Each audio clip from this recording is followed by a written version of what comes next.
she is none other than Dr. Somia Iqtidar. She has joined us yet again, and thank you so much, Dr. Saiba, for joining us today. And she'll be talking on a very crucial issue, which is statin therapy and the effect of statin therapy in primary prevention of cardiovascular outcomes.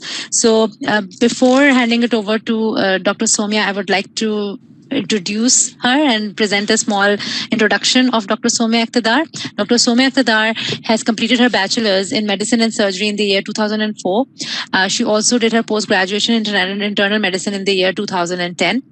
She is currently the consultant physician at King Edward's Medical University, Lahore, and she is also the associate professor of medicine at the same university. Her affiliations are with the Pakistan Society of Internal Medicine as a general secretary. Her field of interest includes research, and she has numerous publications to her name. She has contributed to Kumar and Clark textbook of medicine. Her areas of interest include diabetes mellitus, hypertension, nutrition, and infectious diseases. She is an adept orator and a presenter, and she has delivered numerous lectures and papers on national and international forums. We welcome you today, Dr. Somia Iqtidar, and thank you once again for joining us today. I'm sure this session is going to be extremely fruitful. Now I'd like to hand it over to Dr. Somia Iqtidar to formally start the session. Dr. Somia, over to you. I'm sharing the rights of the presentation with you so that you can share the presentation. Thank you.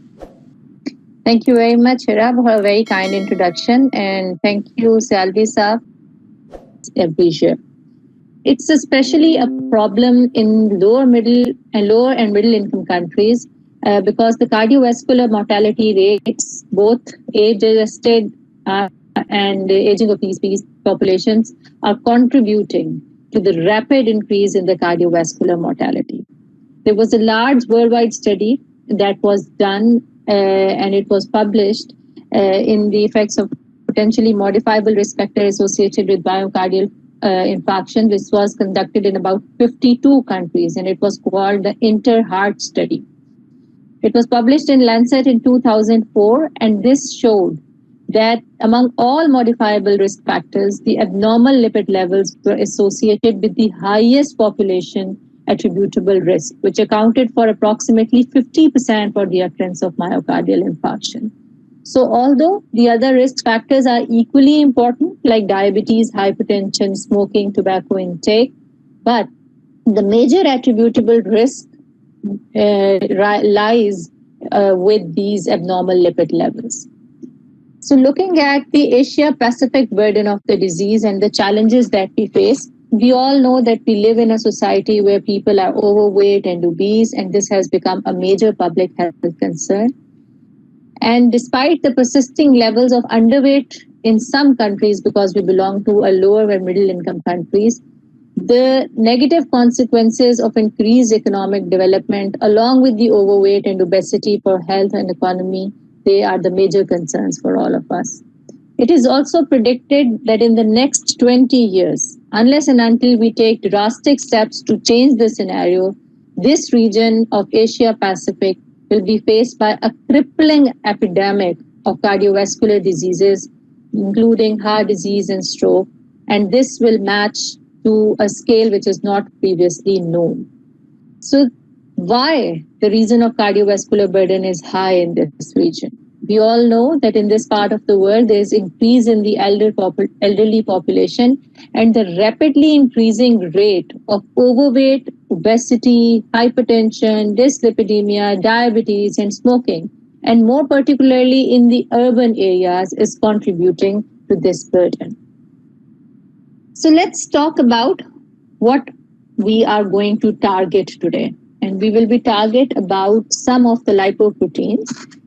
We all know about different types of lipoproteins. There are low density lipoproteins, very low density lipoproteins, high density lipoproteins. And these are actually cholesterol, and the low density lipoprotein cholesterol has now largely replaced the total cholesterol as the primary lipid measurement for organ for the metabolism of all these cholesterol. The process of LDL formation begins when the liver cells, that is the intrahepatic cholesterol, either from gut absorption or from synthesis de novo, is repackaged by the liver into VLDL, that is very low density lipoproteins. Now the VLDL then enter the circulation and they are converted by the lipoprotein lipase enzyme and CATP into more cholesterol enriched species. First intermediate density lipoprotein and then low density lipoproteins. So the circulating LDL particles are able to penetrate the endothelium of arterial walls where they become oxidized, and when they are oxidized, they promote inflammation and injury to the overlying endothelium and also to the surrounding smooth muscles.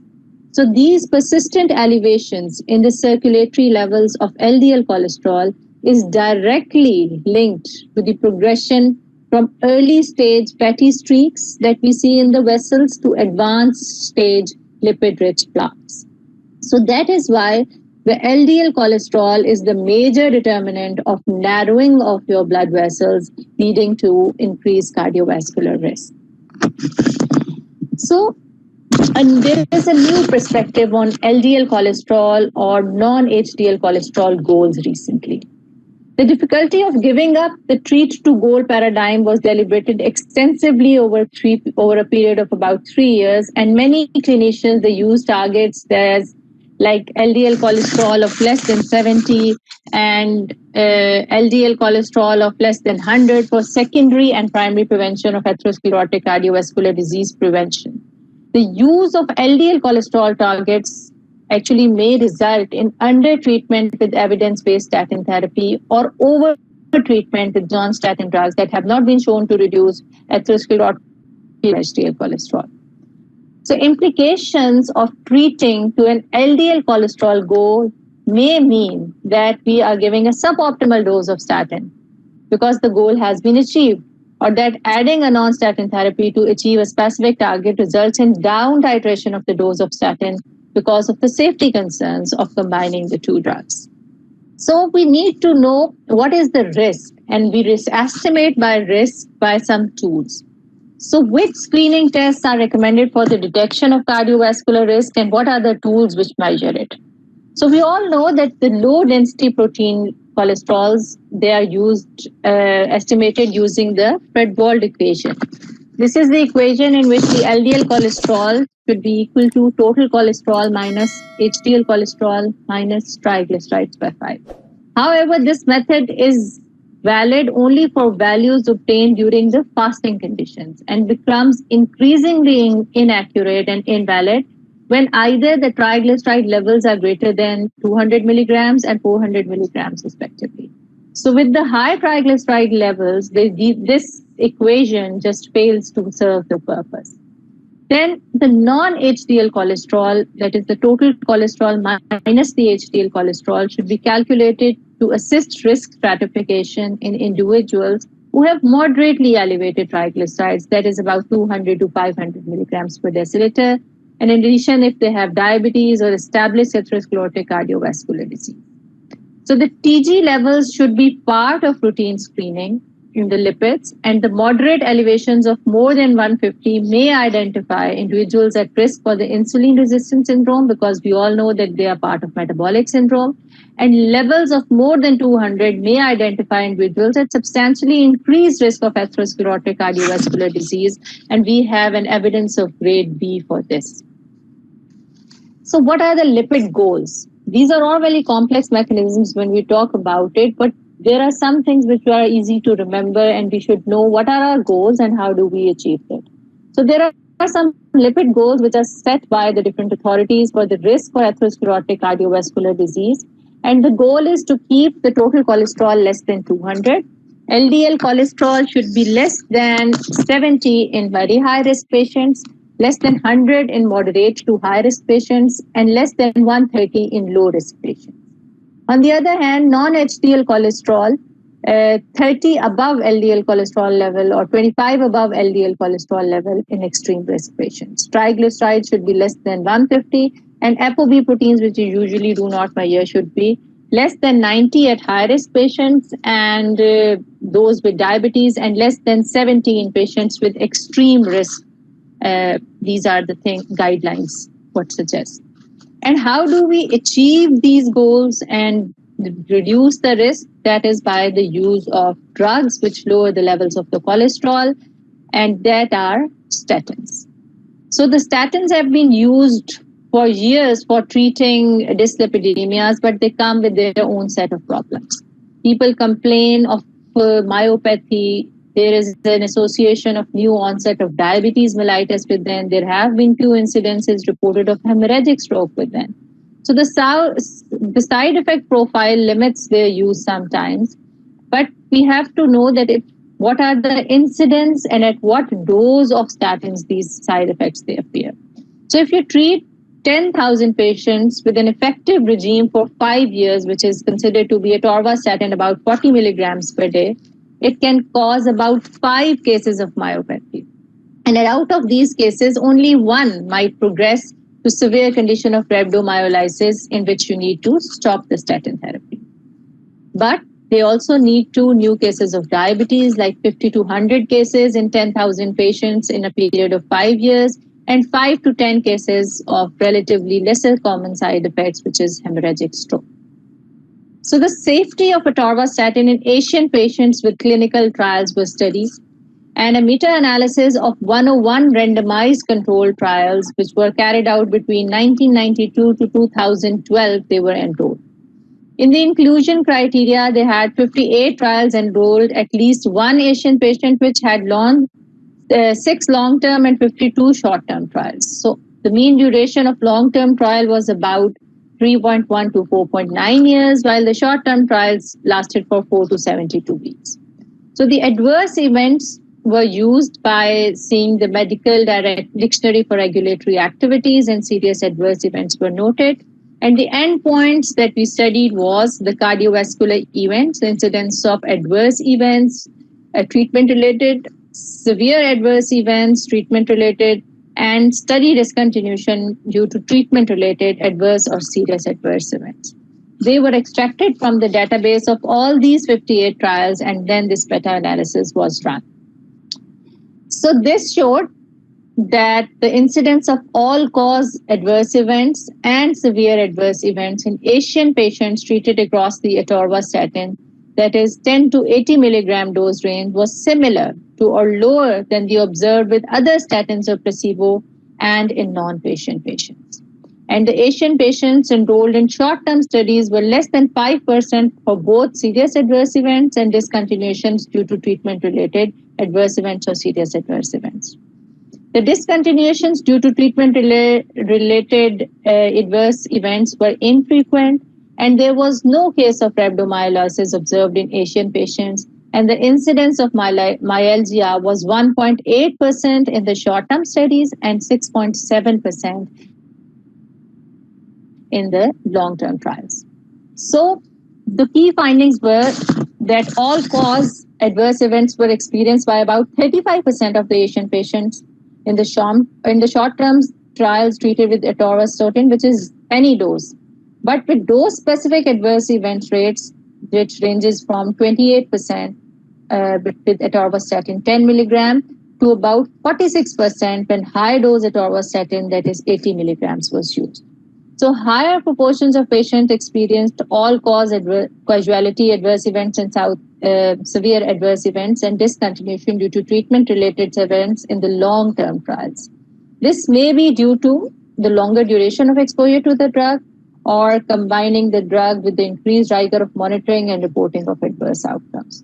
So this study gives us an insight and a strong evidence to support the safety of conventional dosage, which we usually use, which is 10 to 40 milligrams of atorvastatin daily in our patients over the short and long term for intensive lipid lowering. And we need not to go to very high dose of 80 milligrams of atorvastatin. These are some of the same things which I mentioned with you in the tabulated form, which shows that the serious adverse events were the dose related, and they were more in the long-term events. So treatment-related serious side effects were rare among Asian patients receiving the statin, and in the short-term trials, the incidence of all-cause adverse events and serious adverse events in Asian patients treated with atorvastatin was similar 2 or lower than that observed with other statins or placebo. And discontinuations due to treatment-related adverse events were infrequent, which was about 2% across all doses. And these observations were later confirmed in the long-term trials too. So now the treatment decision flow for statin benefit group has been classified by American Heart Association and American Association of Cardiology. And it shows that ASCVD statin benefit groups in individuals who are not receiving cholesterol lowering drug therapy and whose estimated 10-year ASCVD score every 4 to 6 years in individuals, and people who are 40 to 75 years without clinical ASCVD or diabetes and with low LDL cholesterol level, then you classify them on the basis of clinical atherosclerotic cardiovascular disease. If they have the clinical atherosclerotic cardiovascular disease, then you give them a high intensity statin if their age is less than 75 years, and a moderate intensity statin if he is not a candidate for a high statin intensity statin. The moderate intensity statin for more than 75 years of age and a high intensity statin should be given in those patients who have clinical atherosclerotic vascular disease absent, but at the same time their LDL cholesterol is more than 190. Similarly, if the patients do not have diabetes and the estimated 10-year score is less, then you might have to reconsider your therapy. But if the patient has diabetes, then you need to put them into moderate intensity statin. And if their risk score is more than 7.5%, then you might need to put them on high intensity statin. So this is a simple flow. This looks complicated over here, but you have to give you a simple clue, then first look for the clinical evidence of atherosclerotic cardiovascular disease. If it is present, obviously you have to start on high statin therapy in less than 75 and moderate intensity statin therapy in more than 75. But if there is no clinical evidence of atherosclerotic cardiovascular disease, you look for the LDL cholesterol levels. If LDL cholesterol levels are more than 190, then you start with the high intensity statin therapy. But if LDL cholesterol levels are less than 190, then you look for diabetes. If the patient is diabetic, then you start with a moderate intensity statin, or if the cardiovascular risk is more than 7.5, you start on high intensity statin. But if patient is neither have clinical atherosclerotic disease, their LDL is less than 190, they do not have diabetes, their estimated risk score is also less, then these patients, the statin therapy may be less clear of any benefit to these group of patients, and their case should be individualized treatment by the treating physician. So the atherosclerotic cardiovascular disease risk calculators, जिसकी हम बार-बार बात कर रहे हैं कि risk कैसे calculate करना है, तो there are some parameters that give you an idea that what is the 10-year risk of atherosclerotic cardiovascular disease in that patient. And when I say atherosclerotic cardiovascular disease, I mean non-fatal MI or death due to a heart disease or fatal or non-fatal stroke. So these are the patients who fall in ASCVD, and the risk, 10-year risk, is calculated by some of the units or categories. That is the total cholesterol which are taken in the atherosclerotic cardiovascular disease. Previously, we were using the Framingham score, but the Framingham score did not take into. This is a better score, ASCVD risk estimation score, which is widely available. You can download the app in your phone as well. There are ASCVD calculators. You just put in the values and it gives you a 10 years risk for that person.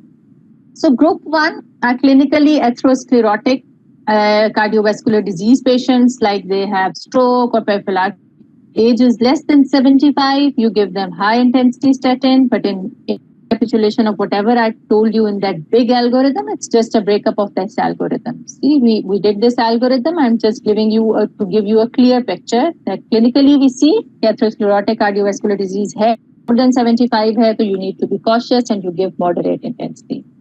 अगर नहीं है, अगर ASCVD का risk नहीं है, तो then you look for LDL cholesterol level. LDL cholesterol level अगर more than 190 है, तो you look for secondary causes of hyperlipidemia. And secondary causes of hyperlipidemia इनमें patients में आप high intensity statin और healthy lifestyle की advocacy करते हैं, but if patient is not tolerant to the high intensity statin, then we can give the high dose of moderate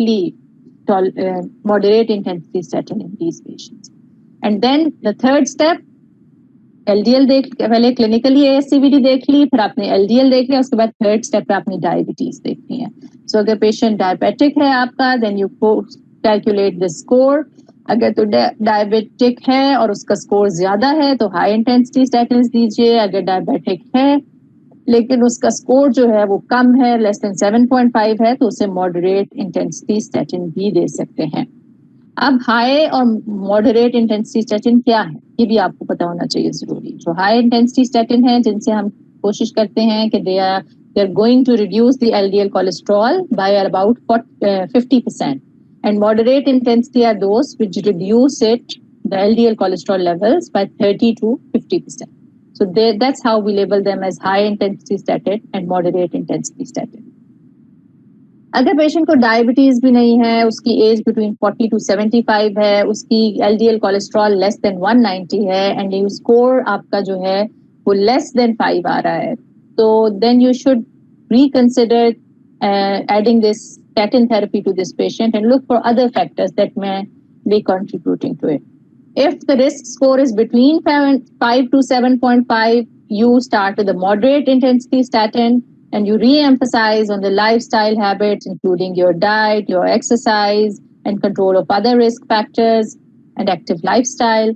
But if your risk score is high, which is more than 7.5%, then you initiate moderate to high intensity statin. And again, the emphasis should be on the change of lifestyle, which can lead to worsening of your lipid levels. So patients outside the 4 benefit groups, consider if they are outside these 4 groups, like they have elevated lifetime SCVD risk, LDL cholesterol is more than 160, family history of atherosclerotic cardiovascular disease is there, their C-reactive protein is high, or their ankle brachial index is less than 0.9, or they have a high calcium score on coronary artery scoring, or their carotid intima media thickness, which we sometimes use, which is not recommended, then you weigh on individual basis whether you should go for statin therapy or you should not go for statin therapy. So this has to be individualized, and statins can be considered for the patients with low ASCVD risk of less than 7.5 score based on additional factors. So if any of the additional factors are present, like family history, LDL cholesterol is between 160 to 190, C-reactive protein is higher, less than 0.9 ankle brachial index, then individualize these patients and look at whether these patients will benefit from prescribing statins or you should hold them back for some time. So the benefit-risk balance of statin therapy actually depends upon atherosclerotic cardiovascular disease risk, and the risk you calculate by the calculator. And the relative risk reduction of these events with statins is proportional to directly your LDL cholesterol levels, and it is similar across all patient groups. And the risk of adverse events, which is for which the statins are notorious, is proportional to the intensity of the therapy. So we have to weigh versus risk versus benefit by gauging the ASCVD events and risk, and patients at higher risk obtain greater absolute reduction in ASCVD risk, and those with the lower risk obtain less absolute reduction in ASCVD risk. So just to summarize all of this for you, what are the guidelines and recommendations? So the recommendations for optimizing a statin safety is that you select appropriate statin, that is whether you need a high intensity statin or a moderate intensity statin, based on the patient's characteristic, atherosclerotic cardiovascular disease risk, and also keeping in mind the possible adverse events that can be reported with the use of statins. Creatinine kinase usually भी हम measure नहीं करते हैं, except उन लोगों में जिनको increased risk हो adverse muscle events का, या जिनको muscle symptoms develop हो during treatment. In these patients, we go for the testing of creatinine kinase. If there are muscle symptoms, we discontinue the statin. If they are unexplained or severe, then we look for rhabdomyolysis. If they are mild to moderate, you evaluate the cause and reinstate the statin when appropriate. So you measure the baseline transaminase levels before initiating therapy with statin, because we all know that they are hepatotoxic. So you measure the hepatic friction if symptoms suggest hepatotoxicity during treatment. You would decrease the statin dose अगर आपकी 2 consecutive levels जो है LDL cholesterol के less than 40 milligrams per deciliter आए. So you can decrease the dose of the statin therapy. And patients who develop diabetes during the course of treatment of dyslipidemia, which are on statins, then if diabetes develop, then you treat the diabetes in accordance with the guidelines and continue with the statin. You do not discontinue statins. The caution should be taken in patients who are more than 75 years of age and those who are on multiple medications, like they are having warfarin for some issue or cholesterol के लिए statin आपने शुरू की, diabetes और hypertension की दवाइयाँ भी वो already ले रहे हैं, उनको कोई GI में सब रहा है. जब हम multiple medications ले रहे होते हैं तो there are risks of drug to drug interaction. So in these patients, if they are especially of older age, more than 75 years, you should be very cautious in prescribing the drugs and keep a close follow-up in these patients. If patients develop confusional states or there is memory dysregulation, memory impairment, then you evaluate non-statin causes together with possible adverse effects of statins, and do not just attribute them to the use of statins, because there can be other causes, especially in the old age as well, like vascular dementia, etc.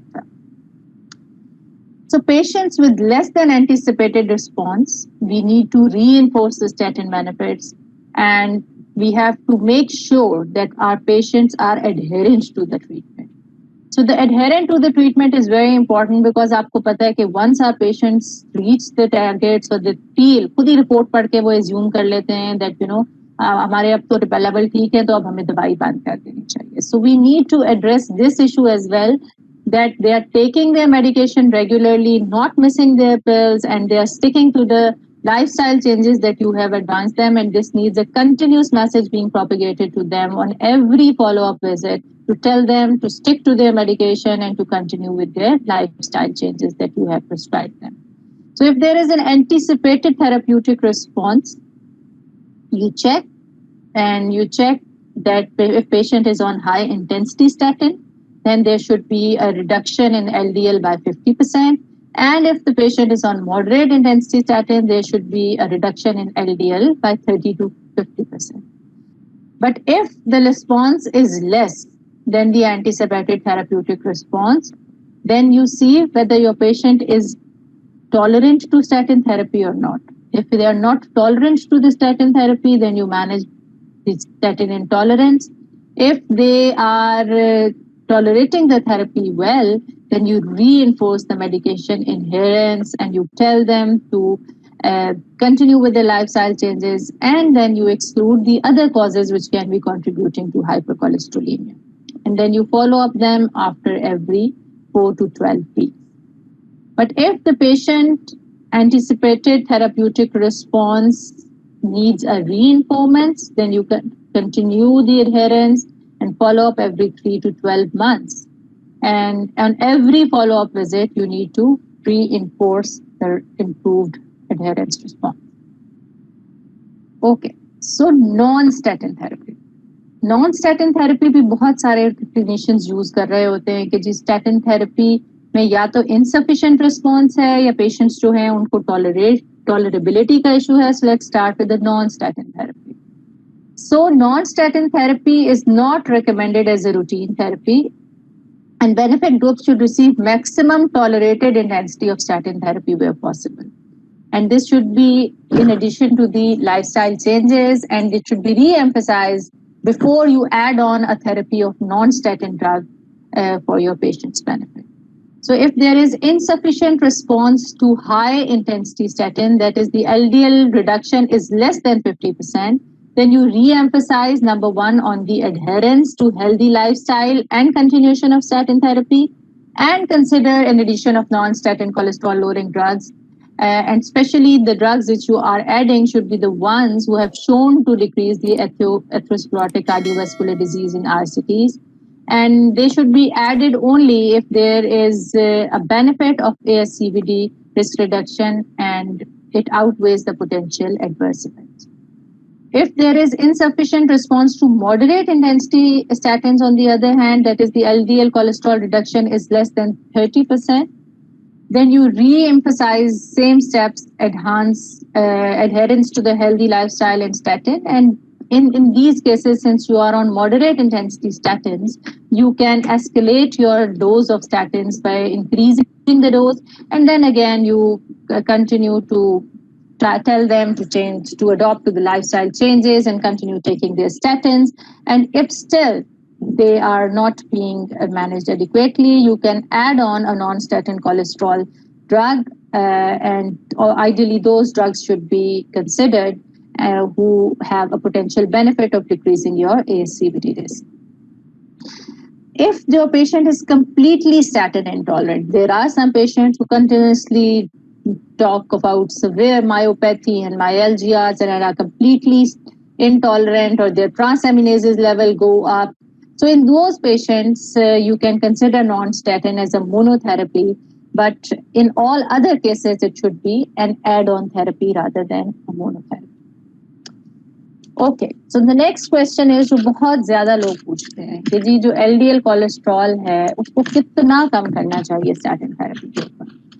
So the current guidelines, they recommend an LDL cholesterol target of 70 milligrams per deciliter for patients who are at high or a very high risk, that is more than 7.5% ASCVD risk. And the risk imposed by LDL cholesterol is modulated by the presence of additional risk factors, as I told you in the beginning, age, smoking, and other indices of inflammation. But very low LDL cholesterol levels, lower than 70, are associated with a very low risk of cardiovascular disease.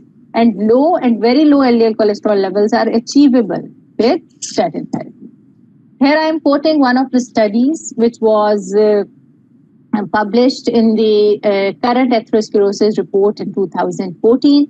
This is a study of 6,000 around 6,107 consecutive patients who had LDL cholesterol levels of less than 60 during a mean follow-up of 2 to 1.4 years. Statin therapy was associated with improved survival in these patients, and lower mortality was found in patients who had extremely low of LDL cholesterol. So ये कि बहुत कम हो गया तो शायद नुकसानदेह होगा का concept गलत है. In this case, the lower the better works. So in a Korean acute myocardial infarction registry, which is known as CAMR, statin therapy improved clinical outcomes in acute MI patients with very low baseline LDL cholesterol of less than 70.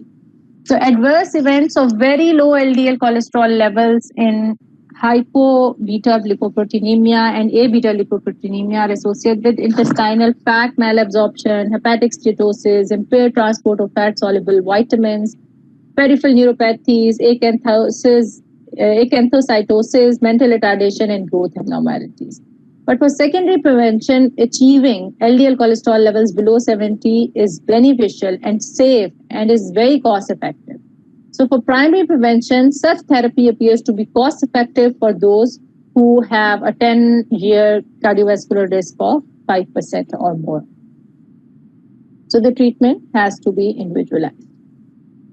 This is the lipid guidelines from European Association and American Association of Cardiology, and it shows you the CVD risk categories and LDL cholesterol treatment.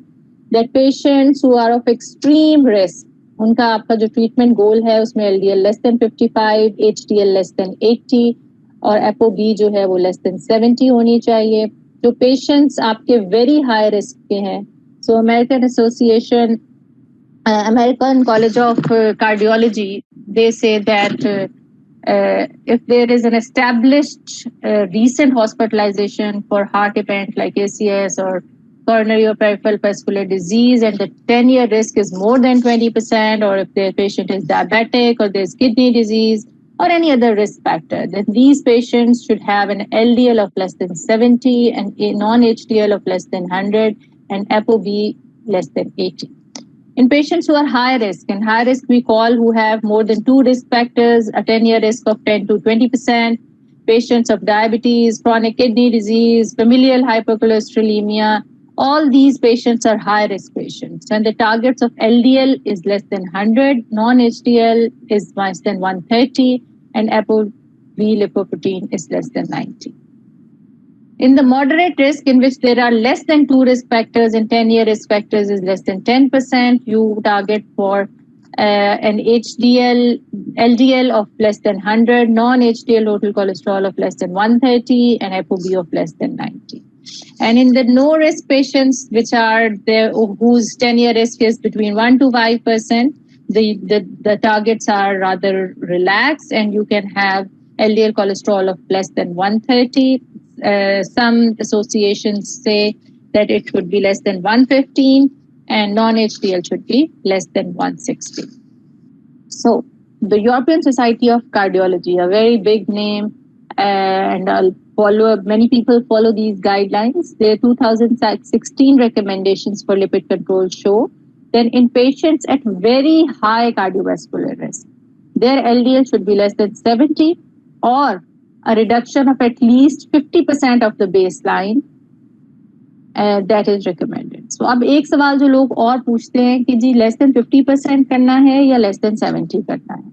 So if your patient has a cholesterol of LDL cholesterol of suppose 200 और 50% पे वो 100 हो जाता है, तो क्या आपने 100 करना है या आपने 70 करना है? So the answer for this question is, question करने से पहले ही मैंने सोचा मैं आपको आंसर दे दूं, that lower the better.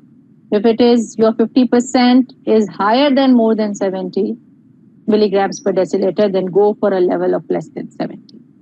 In patients at high cardiovascular risk, not very high, high cardiovascular risk, you aim for an LDL cholesterol level of less than 100, or at least reduction of 50% from the baseline. And in the remaining patients, an LDL cholesterol of less than 115 milligrams per deciliter is acceptable.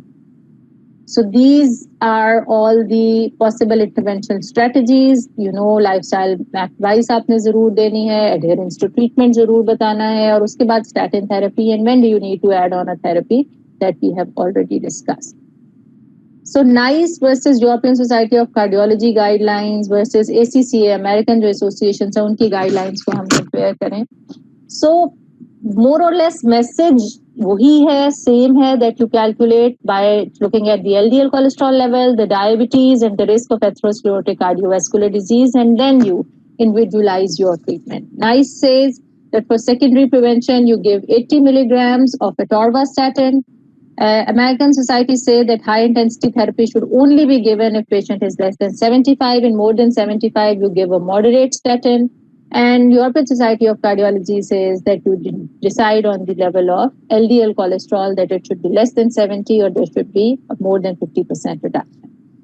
So with this, we come to the end, and the rest of the details of the atorvastatin product that the Pfizer has, I think the portfolio manager will give you a brief account of that. Thank you very much. मेरा एक message आप लोगों के लिए सबके लिए यही है that whenever you come across any patient, be it of hypertension or diabetes or metabolic syndrome or obesity or dyslipidemia, treat these patients as a whole.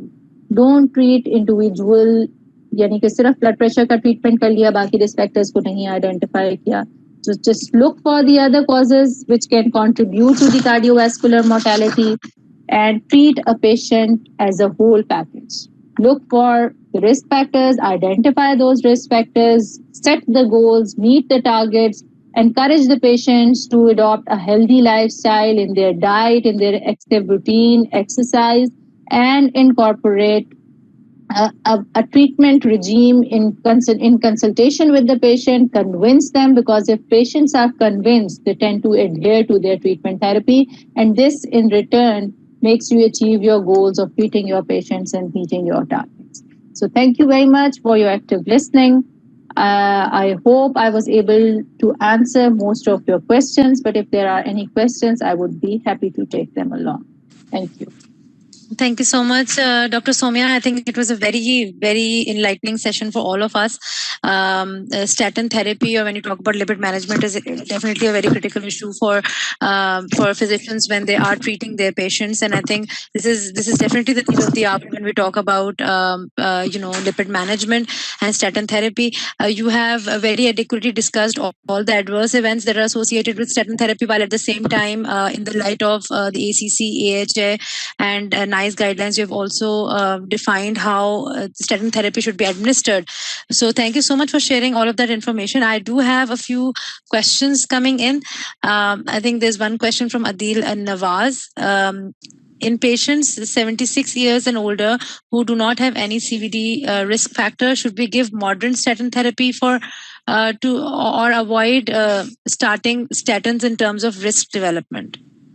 Thank you very much, Adil, for a very good question. I think I already told you that the first thing that you see is the ASCVD score. So if the patient's ASCVD score is very, very low, then you individualize the treatment depending upon the other risk factors. But if your ASCVD score is moderate to high, obviously then you need to start these patients on the treatment. If these patients have an LDL cholesterol of more than 190 or they are diabetic, you start with the moderate intensity statin therapy in these patients, since in older age we tend to avoid a high intensity therapy unless and until there is a very high ASCVD score. Okay. Thank you so much, Dr. Somya. Just to run through the instructions for Q&A once again, so that those who have joined us later would also know what options to use. You can post your question in the chat box, and you can also use the raised hand gesture for your questions. Achha, there are a couple of questions that I have separately as well that I would like to ask you, ma'am. Just give me a second. So, ma'am, there are certain international guidelines that are related to statins, like you've already discussed in the presentation, like NICE and AHA and ACC. Is there a one-size-fits-all situation when it comes to the kind of treatment that you should subject your patients to in Pakistan? Because most of the guidelines are international guidelines. Okay, I think it's a very, very relevant question, because whenever we talk about any guidelines, the most of the data that we have from European or Western or American population, and there are very few studies. If we talk about the Southeast Asian studies or Asia Pacific region studies, most of the studies are from either Japan or China. And the Southeast Asian, that is the subcontinent, which we call, that is India and Pakistan and Bangladesh, these are hardly enrolled in any trials of any of the studies. So I think it's of utmost important that we should have our local guidelines, because what we have observed in our clinical practice, and I'm sure everybody else over here will agree with me, that our patients do much better regarding statin therapy if they are given even in the moderate intensity. And we very infrequently, in patients with very high ASCVD risk or a frank heart disease, we need to go on the high intensity statins, and we usually do very well with moderate intensity. So I think our cutoff values should be different in prescribing the statin therapy from the rest of the world. But again, this needs a local evidence and a local published data from reputable researchers and published data. Only then we can support. So I would encourage, I see a lot of young physicians who have joined today's event to, start a campaign of making these national guidelines in the light of available data and doing some research work or clinical trials by comparing the moderate and the high intensity statin therapy in patients with dyslipidemia, comparing the results with the international guidelines, and then making our own guidelines. And I think it's going to be a wonderful idea if we have our national guidelines. But and at the same time, in the meantime, when we do not have local data, we tend to follow the data, and in the studies which I presented to you, we saw that there were a considerable number of Asian patients enrolled in that meta-analysis. And we saw that the incidence of side effects and tolerability were not that of much issue in patients of Asian population. So we can follow these guidelines for the time being. Okay. Thank you, ma'am. There's another question from Adil Nawaz. Is there any data or trial available which supports high dose statin therapy in primary prevention? And also, what is the statin of choice in patients with low EGFR? Okay, so there is no role of very high intensity in primary prevention if the patient do not have a high ASCVD risk. If they do have a very high ASCVD risk, and I told you if they have a family history of ASCVD or if there are other risk factors which are contributing to ASCVD, then the treatment has to be individualized. But usually it is a moderate intensity statin that we start. The second question was in the renal safety. So atorvastatin is better and safer in patients with renal disease rather than rest of the statins. Thank you, ma'am. Ma'am, are there any dietary advices for dyslipidemia patients that you would like to give? Of course, the diet remains the most important pillar for any treatment. Let it be diabetes or hypertension or dyslipidemia, the diet remains one of the key components that we need to address in the treatment. And in patients who are dyslipidemic, we all know that we need to tell them to avoid dairy products and polyunsaturated fats. And we need to cut down on the fat intake because all of this, and also we need to check their blood sugar levels because the higher the calorie intake, the higher the high glycemic food, higher the fatty food, this is all going to turn into cholesterol and deposit in their arteries. So I think the diet remains the main pillar and we need to individualize. Unfortunately, there are some things in the diet which we cannot eliminate, like in meat there is inborn cholesterol होती है, या जो हमारे जो dairy products हैं उनमें fat का content high होता है, एंड लो सैचुरेटेड मिल्क या लो फैट मिल्क या लो फैट योगर्ट या लो फैट चीज is not very readily available in a market, although it's available in the Western countries. So we need to tell our patients what are the food which are rich in fat content, and we need to avoid or eliminate them from our diet, and how to increase the fiber and good protein in our diet to compensate for the need, the caloric requirement of the patient. So I think it is as important as medication. The lifestyle changes and the dietary regimes that we follow are as important as taking medication for the treatment of dyslipidemia. Thank you, ma'am. Another question is there any statin which is superior to other statins when starting a patient for the first time? Well, this is a very tricky question because there have been a lot of studies on different statins, and I think all statins do reasonably well, but there are some studies in which rosuvastatin and atorvastatin has been labeled as better efficacy and better tolerated statins as compared to other statins like simvastatin. In primary prevention, our main target should either be LDL-C reduction or it should be ASCVD risk reduction. What should it be? I think the ASCVD risk reduction is directly proportional to your LDL reduction. So ASCVD reduction obviously has many factors involved in it. So you need to control your blood pressure, both systolic and diastolic blood pressure, because they are part of that. You need to control your waist circumference, your obesity. You need to control your lipid levels. So it's all part of them. So the risk is definitely reduced if you control your LDL cholesterol levels. So I think they're interlinked with each other and both are important. I think linked with this question, there's another question that in primary prevention, for how long statin should be taken, either for lifelong or when the ASCVD risk is considerably low. I think this again has to be individualized. Usually तो जब ASCVD का risk है वो with age आपका बढ़ रहा होता है, and because with age the other comorbidities they enter in and increase your risk. So definitely you need to frequently review your decision of continuing with the statin therapy, and statin therapies they are usually considered for a longer duration of time. But if your ASCVD risk is very low, if it is less than 5% and there are no additional risk factors, that you need not to be on the statin therapy in those cases. May I ask a question? Ji Cheema Saab, Assalamu alaikum. Cheema Saab is our regular listener. Thank you. Where should we add ezetimibe if it's needed?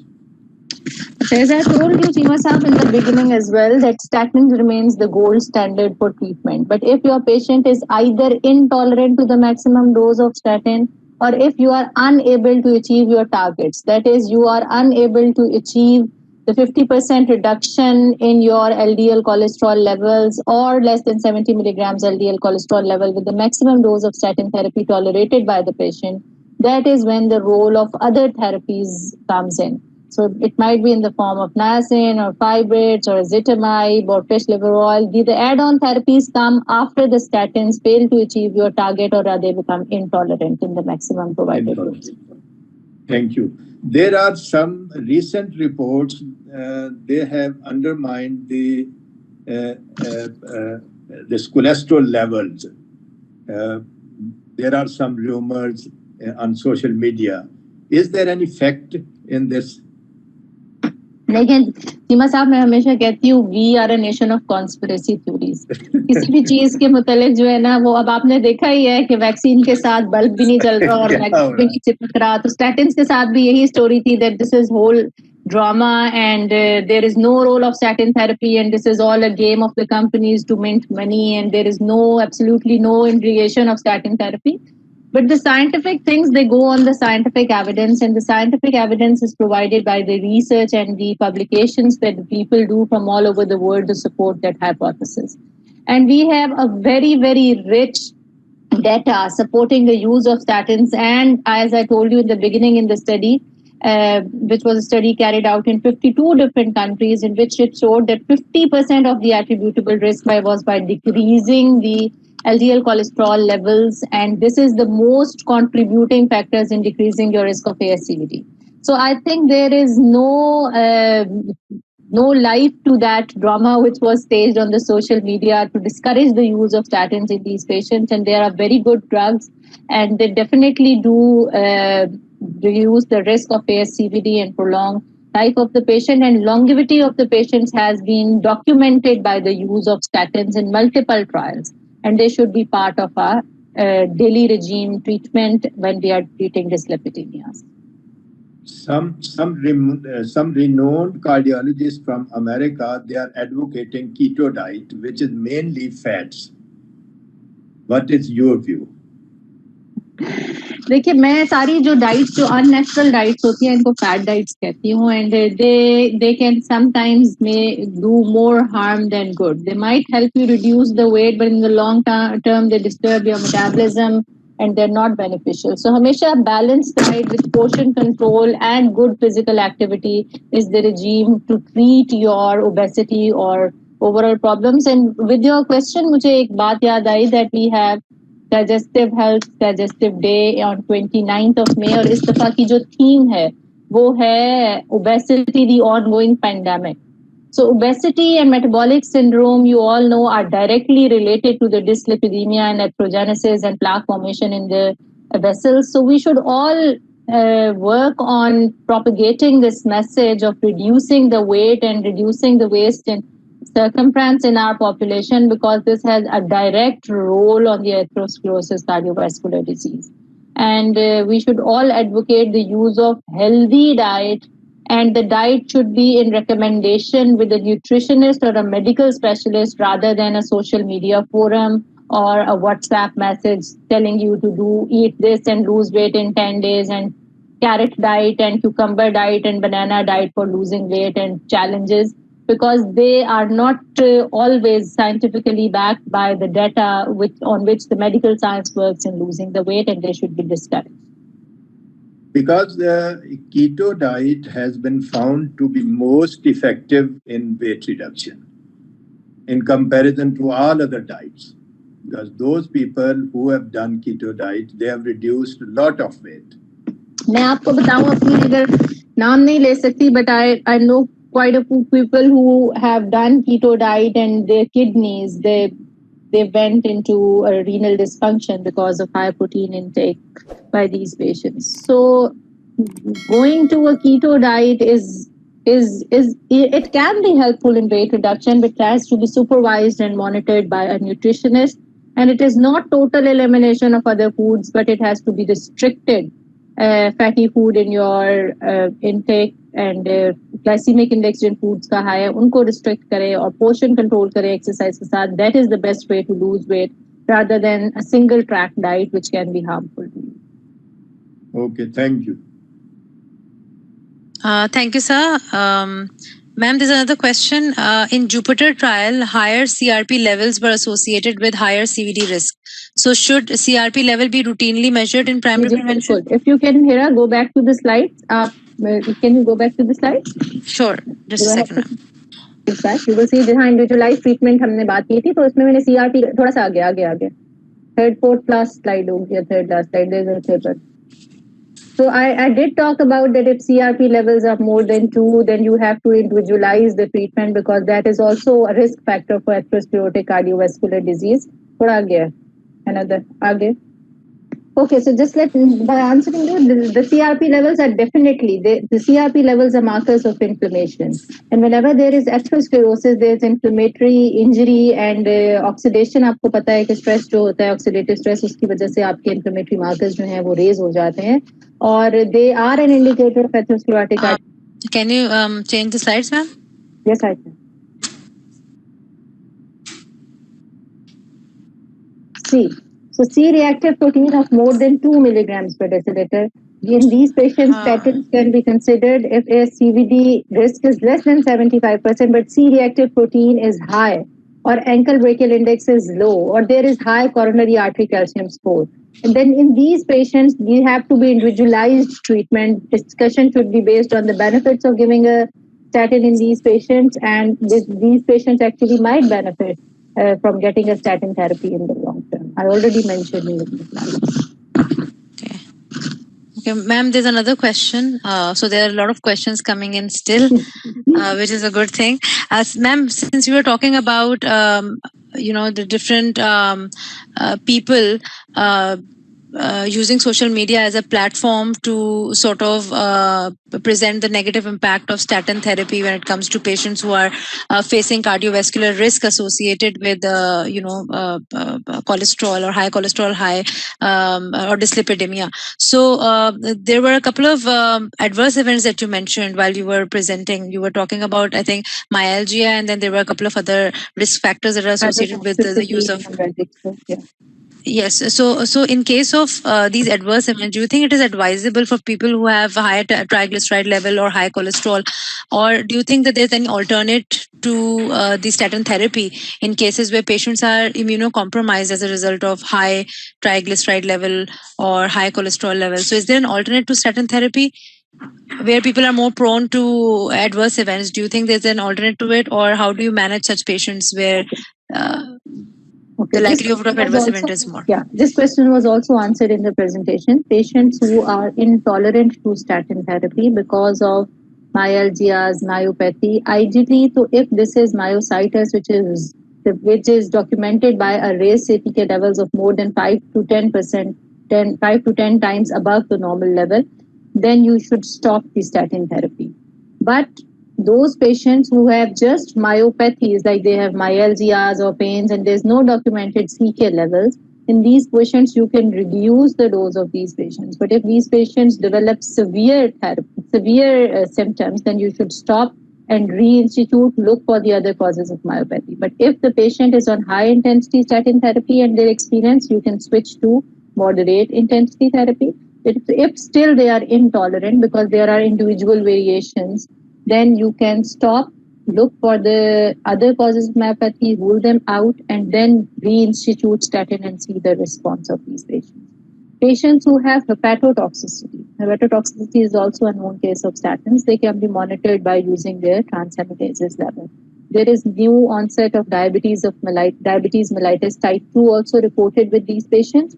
So the authorities recommend that if a patient develops type 2 diabetes mellitus during the course of usage of statin therapy, then the treatment of diabetes mellitus should be started according to the guidelines, and statin therapy should be continued and not stopped. Those patients who are intolerant to side effects, they can be started with a low dose statin with an add-on additional therapy other than the non-statin therapy. But if they are completely intolerant to these patients, then statin therapy should be stopped and they could be started on non-statin therapies for lowering the lipid levels. I think, ma'am, we have reached the end of the session, but I think there's one question. I don't know how to answer this question myself, so I will just route it to you. Is there any role of statins in COVID-19. अच्छा, statins का आपका एक anti-inflammatory role भी है. So they have this anti-inflammatory role and they have been studied in many diseases, not only in COVID-19, but they have been studied in fatty liver disease as well. They have been studied in PCOS as well, and now they have been studied in COVID-19 as well. There are few studies, and I am part of one of the studies in which we are looking at the effect of high dose statin, which is high dose statin has an anti-inflammatory role in the COVID-19 in decreasing the incidence of progression of the severe disease. So statins are under trial, but they are again under trial and they have no documented role in the standard of care treatment in COVID-19. But they are under trials for treating as a potential anti-inflammatory in COVID-19 patients, and you can go to trials.com on Google and search for the trials in which patients are enrolled in the statin therapy in COVID-19 trials, and you can have a look at that. Okay, great. Thank you so much, ma'am. I think this is about it. We have answered all the questions, and thank you so much for answering those questions adequately. I'm sure the audience, whatever questions they had, whatever queries they had, they have all been answered. And I would like to thank you once again for joining us here today. It has been a very, as expected, it was a great session as always. And thank you so much for accepting our invitation and taking out the time to share your views on this very important topic.